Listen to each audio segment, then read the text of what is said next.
Di Jawa, ya, setelah Wali Songo istilahnya sekarang itu mensurvei berapa jumlah umat Islam dan berapa jumlah umat yang beragama Hindu dan Buddha. Ternyata diperoleh data penduduk yang menganut agama Hindu dan Buddha itu hanya orang keraton. Masyarakat di luar keraton itu ternyata penganut agama kuno Kapitayan. Ya, agama kuno Kapitayan inilah yang disalahpahami oleh sejarawan Belanda dengan menyebut ini agama animisme dinamisme, bukan Kapitayan.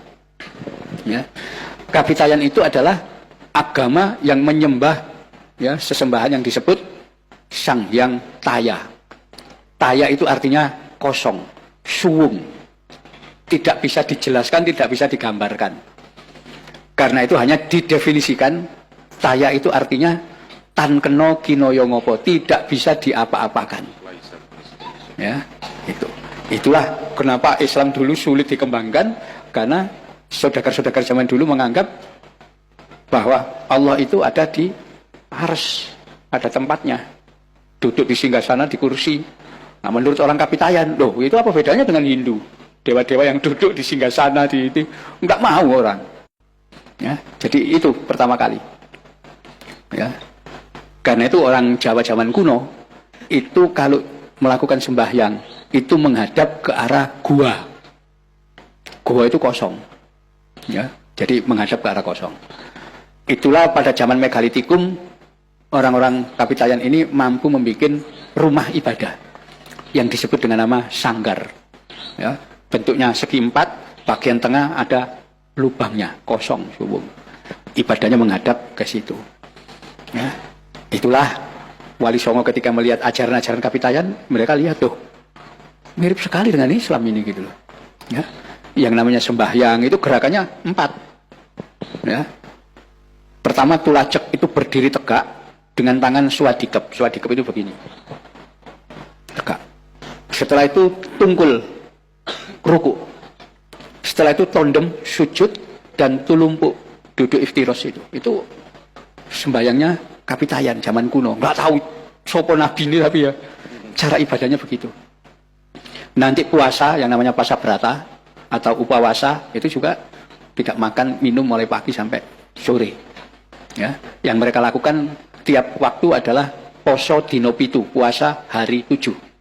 Ya, bukan hari 7 hari puasa, enggak, cukup 2 hari, yaitu hari kedua dan hari kelima.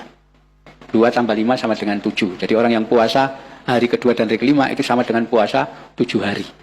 Ya, Wali Songo menangkap hari kedua itu Senin, hari kelima Kemis, ambil aja. Ya, disitulah, ya, kemudian diambil kesimpulan, terutama ini Sunan Bonang yang punya gagasan, dan semua wali setuju.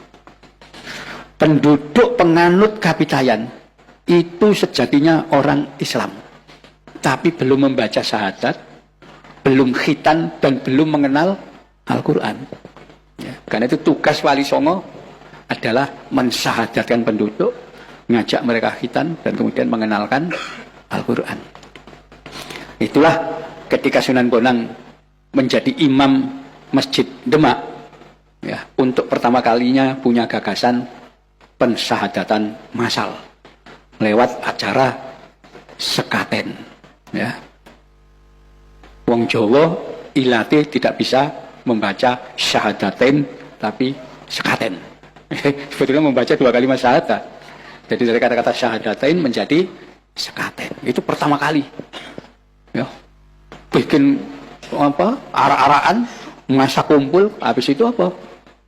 Diajak membaca syahadat bareng. Itu nanti yang akan diikuti Sunan Ngudung membawa rombongan jatilan itu, jaranan itu dari desa ke desa. Berhenti di lapangan, main, habis itu penduduk yang datang diajak membaca syahadat bareng-bareng. Jadi proses pensyahadatan. Ya. Itulah Islam yang mengambil alih ajaran Kapitayan. Begitu cepat diterima di sini karena langsung diklaim iki Islam, wis Islam, kabeh Islam. Ya. Istilahnya tidak dirubah. Ya, menyembah Tuhan gak pakai istilah sholat, tapi sembah hyang, menyembah hyang. Ya, hyang taya, yang kosong itu. Tempatnya sanggar diganti langgar. Itu ya, tidak makan, tidak minum, tidak pakai istilah saum, tapi cukup pasa berata atau upawasa. Istilah lokal, semuanya dijadikan istilah lokal. Ya, tidak ada itu pakai istilah Jannatul Firdaus, nggak pakai Jannatul Swarga. Itu lokal sekali. Ya, termasuk nggak ada itu. Waduh, narul jahanam, nggak ada jahanam, nggak ada. Neraka gitu aja, lokal. Nanti kalau orang baik di surga dilayani, bukan disebut istilah hurin, bukan, tapi apa? Widodari, bahasa lokal, semua bahasa lokal. Kayak itu orang nggak paham kalau sudah pindah agama, ya.